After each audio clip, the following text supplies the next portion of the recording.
नमस्कार सभी को।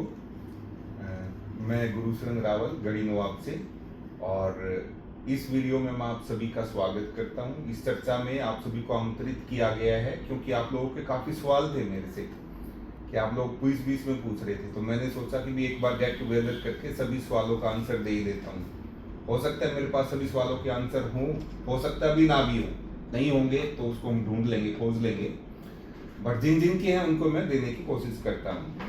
तो अंकुश काफी सवाल पूछ रहा था, बार बार टोक रहा था, सर कहाँ गए थे, कहाँ गए थे। अंकुश पूछो भाई, क्या जानकारी चाहिए थी आपको, क्या पूछना चाह रहे थे। एक हफ्ते से सर आप ऑफिस में नहीं दिखे, आप कहाँ गए हुए थे? मैं ना ट्रेनिंग के लिए गया हुआ था, पेरेंटिंग एजुकेशन से रिलेटेड ट्रेनिंग थी, और उसमें काउंसलिंग सीखने के लिए गया था। काउंसलिंग सीखने का मतलब है कि वहाँ पर मैं ये सीखने के लिए गया था कि भी अगर कोई भी बच्चा है, बूढ़ा है, बुजुर्ग है, या कोई लेडीज है, लड़की है, या कोई बूढ़ी औरत है, उसका कुछ ना कुछ पैटर्न रहता है किसी भी काम करने का। तो वो जो काम कर रहा है या कर रही है, तो हर इंसान अलग अलग परिस्थिति में अलग तरीके से डिसीजन ले रहा है। सेम परिस्थिति है, बट इंसान अलग होने की वजह से वो जो निर्णय लेता है, जो वो डिसीजन लेता है, जो वो रिएक्ट करता है, वो डिफरेंट होता है। तो ऐसा क्या कारण है? तो उसके कई कारण मेरे को लगे कि भी कोई भौगोलिक परिस्थिति भी हो सकती है उसका कारण, या फिर उसका परवरिश कैसी रही वो भी उसका कारण हो सकता है, उसका वातावरण, इन्वायरमेंट कैसे लोगों के बीच में रहता है, क्या क्या उसके जीवन में बीतता है, ये सभी कारण हो सकते हैं।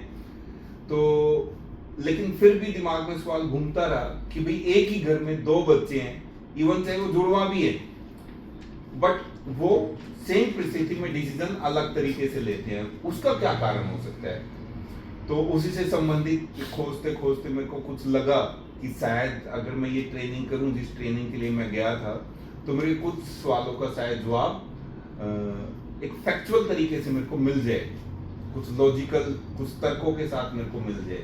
तो उसी के लिए मैं गया था, और मेरे को लगता है कि काफ़ी कुछ वहाँ से सीखने को मिला, और बहुत सारी चीज़ें हैं, बहुत सारी बातें जो मैं वहाँ से सीख पाया, और वो अनुभव मैं आप लोगों के साथ अभी, अगर आप लोग कहोगे तो मैं आप लोगों के साथ साझा करता हूँ। तो उसी ट्रेनिंग के लिए, काउंसलिंग के लिए या काउंसलर बनने के लिए मैं वहाँ पे गया था।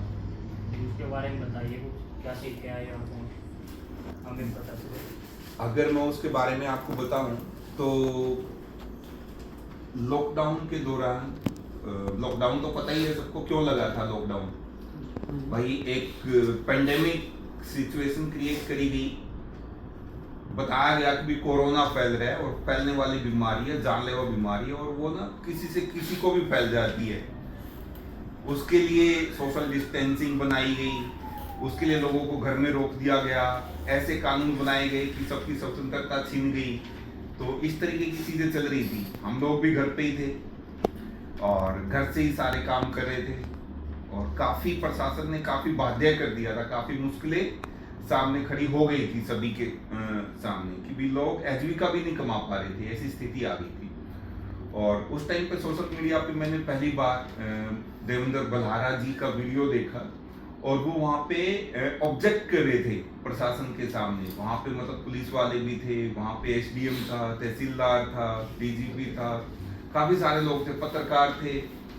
तो वहाँ पे वो ऑब्जेक्ट कर रहे थे, वो कह रहे थे कि भाई ये सब एक प्लान्ड है, ये जो पेंडेमिक है ना, ये कोई बीमारी नहीं है, ये एक प्लानिंग है, ये प्लान वे में ऐसा किया जा रहा है कि भाई आप लोगों की स्वतंत्रता छीनने के लिए ऐसा किया जा रहा है, और वैक्सीन लगाने के लिए ऐसा किया जा रहा है। तो वहां पे वो वैक्सीनेशन के विरुद्ध बातें कर रहे थे, और काफी अग्रेसिव मोड में थे, इवन रो भी रहे थे, और बता रहे थे, लोगों को भी जागरूक करने की कोशिश कर रहे थे कि भाई आप लोग ये वैक्सीनेशन मत लगाओ, लगवाओ, प्रशासन लगाने की कोशिश कर रहा है, मत लगवाओ, इसकी जरूरत नहीं है, ये स्वास्थ्य के लिए बहुत ज्यादा हानिकारक है।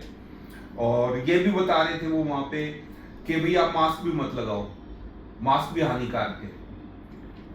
भाई अगर कोई मास्क लगा के घूमेगा लंबे समय तक, तो उसके तो फेफड़े वैसे ही कमजोर हो जाएंगे। तो वो काफी सारे फैक्ट्स के साथ ये बातें वहां पे रख रहे थे, लेकिन उस टाइम पे किसी को समझ आ रही थी, किसी को नहीं आ रही थी, और हम भी संदेह की स्थिति में थे, हमें भी ये पता नहीं था कि भाई ये सही कह रहे हैं या फिर गलत कह रहे हैं। डाउट हमारे मन में भी था, लेकिन उससे पहले, वो वीडियो देखने से पहले तक प्रशासन को लेकर के हमारे माइंड में कोई डाउट नहीं था, बट वीडियो देख के फिर एक संशय हमारे माइंड में आ गया कि प्रशासन कुछ तो गलत कर रहा है।